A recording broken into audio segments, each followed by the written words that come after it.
Hello everyone, we're here with the leader of the Blessington Millenium Choir tonight, Yvonne.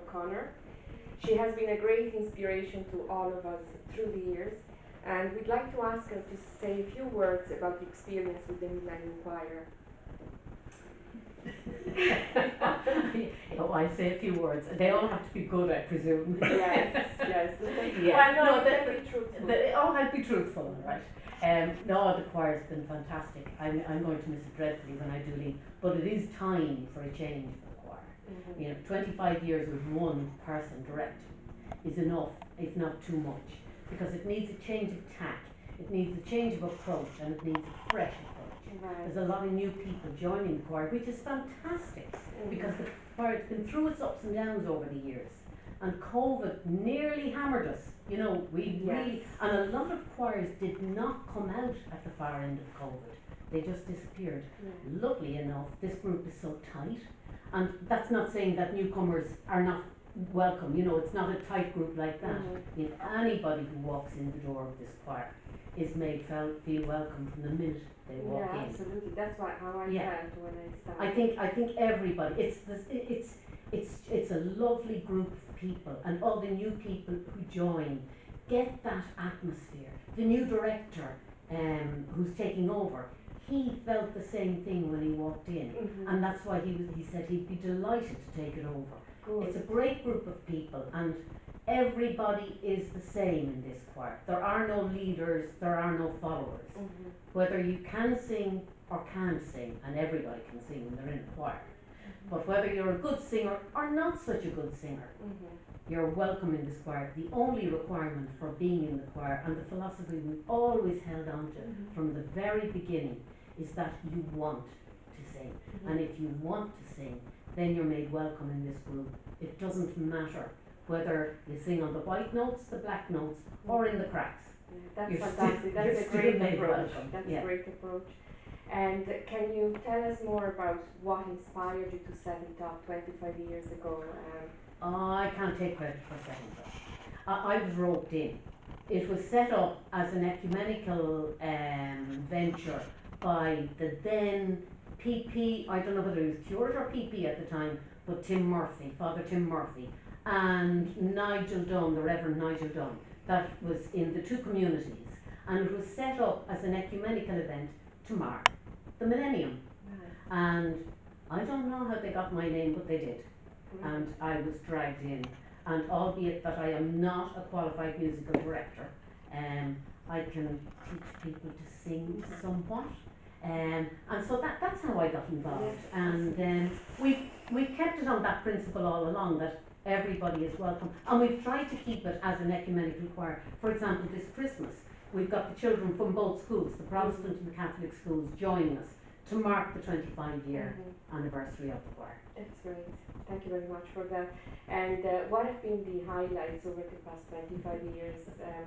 Do you have any concerts you have been particularly proud of over the 25 years? Well, we'd have to say that the Children of Lyre, composed by Patrick Cassidy, and arranged by our accompanist, Harry Carpendale, our rehearsal pianist as well. He's a genius on harp and keyboard, and a composer and arranger, and he arranged the orchestral arrangement of the Children of Lyre for organ, timpani, drums and uilleann pipes, and then we sang that. We took it to Germany and England, and we sang it around Ireland. It was very successful. It was also very challenging. I suppose from my own point, I love both classical music and modern music, leaning towards classical. I suppose some of the cantatas, Fauré's Requiem, Stainer's Crucifixion, these are beautiful cantatas, and we kind of combine them with lighter music and have a mix of music in the choir. Excellent. But the Children of Lyre, I think, would be the big one. Excellent. Thank you, Yvonne. And can you tell us more about the upcoming Christmas concert and how you put the program together? What inspired you to put the program together? You see, I don't know if there's a lot of inspiration involved. I sort of come across piece. Harry, for example, found a piece of music by a Norwegian composer, Kim Andre Aronson, called Cradle Hymn. So, and I had a listen to it on YouTube, thought it was lovely, so we got that music from Norway. We've put in some classic Christmas pieces, going for more the choral version. For example, with In the Bleak Midwinter, we've put in, I choose the Harold Dark version, which would be the choral version, rather than the Gustav Holst version, which is the version that most congregations would sing. And the Harold Dark version is a bit more complicated and difficult to learn, but it's a beautiful piece of music. So we've combined sort of, I suppose what I try to do is I try to combine music that's challenging to the choir, but also appealing to an audience, because you can't just put in heavy choral pieces. People are going to get bored, and they're going to be, you know, moving around in their seats and coughing and leaving at half time, Yes, you know. of So course, we try and combine in a few things that we like. I like to have a bit of audience participation, and mix in Maybe more music interesting. that people would Yes. know, and a few pieces then that people would be unfamiliar with. So I sort of an eclectic music of both classical and modern and light and heavy. Yeah, You know? the treble hymn is a lovely piece. Cradle Hymn is beautiful, Looking yeah, forward and to the seeing it. Mirabile Dictu is another lovely Yes. piece, and that's by a contemporary, that's oh gosh, Yvonne, get your tongue around your teeth, Sasha Manning Johnson, or Johnson Manning, and it's from the Manchester Carols, Yeah. and it's again a modern composer. I also love them, and the choir will tell you, I use a lot of Jenkins. I like I like Jenkins music, and people sometimes say, oh, not another Jenkins piece, but it's particularly melodic and nice. The Mirabile Dictum is really good. It sounds like medieval old English It is, music. yes, yes, it very definitely is sort of that medieval period. Yeah, beautiful.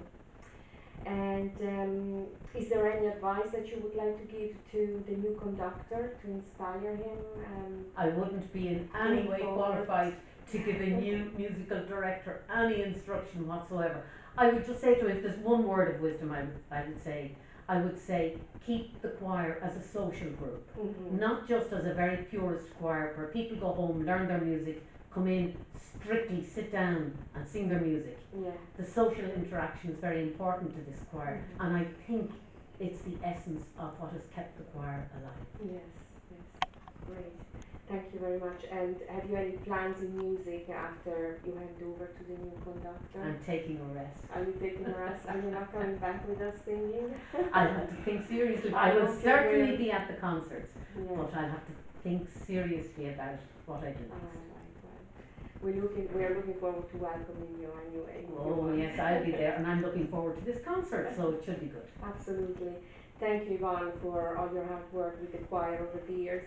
And we look forward to the Christmas concert on Saturday the 14th of December at 4 p.m. in St. Mary's Church. And there are still a few tickets available, by the way, for anyone who would like to join us. Thank you, everybody.